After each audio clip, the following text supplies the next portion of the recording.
Hello বন্ধুরা, মেঘাস kitchen with ব্লগে তোমাদেরকে আবার সবাইকে স্বাগত। তো আমার ভিডিওগুলি লাইক করলে অবশ্যই আমার পাশে থাকো।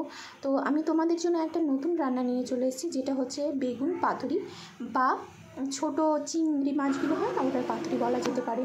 তো আমি তার জন্য মশলা রেডি করেছি। এখানে সরষা, কাঁচা লঙ্কা আর জিরা আর অল্প পরিমাণে আদা। তো আমি সেটাকে পেস্ট করে নিলাম।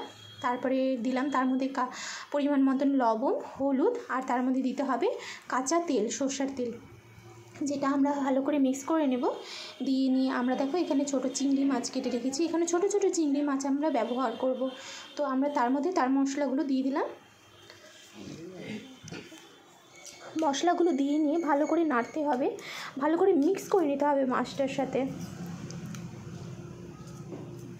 মাছটার সাথে ভালো করে মিক্স করা হয়ে গেলে আমরা আগে থেকে কেটে রেখেছিলাম কলা পাতা, যেটা আমি তোমাদেরকে দেখাতে পারিনি, ক্লিপটা মিস হয়ে গেছে। তো কলা পাতা আগে থেকে কেটে নিয়েছিলাম, কেটে নিয়ে ভালো করে ধুয়ে নিয়ে গ্যাসের আঁচে আমরা ভালো করে সেঁকে নিয়েছিলাম। সেঁকে নিলে কী হবে বলো তো, পাতাগুলো ফাটবে না।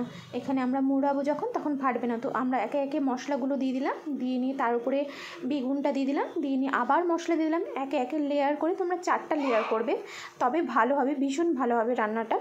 বেশ ভেতরগুলো ভালো মানে সুন্দর সেদ্ধ হয়ে যাবে বা ভাপা হয়ে যাবে বলতে পারো। তো আমরা দেখো একে একে দিয়ে দিচ্ছি। দিয়ে নিয়ে দেওয়ার পরে আমরা দিয়ে দিব সেই মাছটা, যে মাছটা আমরা মেখে রেখেছিলাম, সেই মাছটা তার মধ্যে দিয়ে দিতে হবে। তো আমরা এখানে দিয়ে দিচ্ছি, দেখো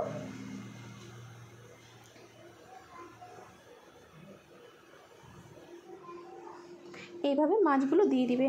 দিয়ে নিয়ে ভালো করে মুড়িয়ে নেবে।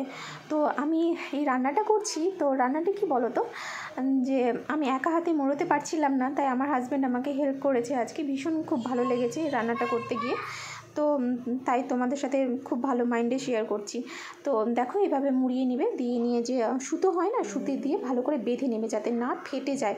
তো একে একে কয়েকটা করে নেবে, করে নিয়ে ভালো করে বেঁধে নিয়ে গরম তাওয়া, মানে তোমরা গ্যাসের মধ্যে তাওয়া বসিয়ে নেবে। দিয়ে নিয়ে তাওয়াটাকে গরম করে নিয়ে তার উপরে সর্ষের তেল বা হালকা ছড়িয়ে দিবে, তাহলে লাগবে না। তো আমি তোমাদের কাছে একটা টিপস শেয়ার করছি, যে দেখো কোনো রান্না যদি করো, তো সেই রান্নাটা ভালো মনোযোগ সহকারে করলে অবশ্যই রান্নাটা ভালো হবে, আর ভালো হলে তো সবাই ভালো বলবেই।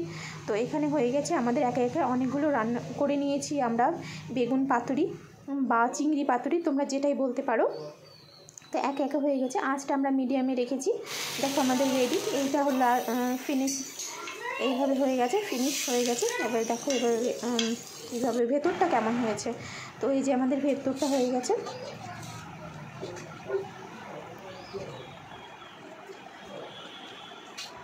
বেগুন পাতুরি আমাদের রেডি। তোমরা যদি এখানে চিংড়ি মাছ না ব্যবহার করে অন্য কোনো মাছ ব্যবহার করো তবেও হবে, কিন্তু ছোট মাছ ব্যবহার করতে হবে। তো লাস্ট দেখো এই যে আমাদের রেডি বেগুন পাতুরি।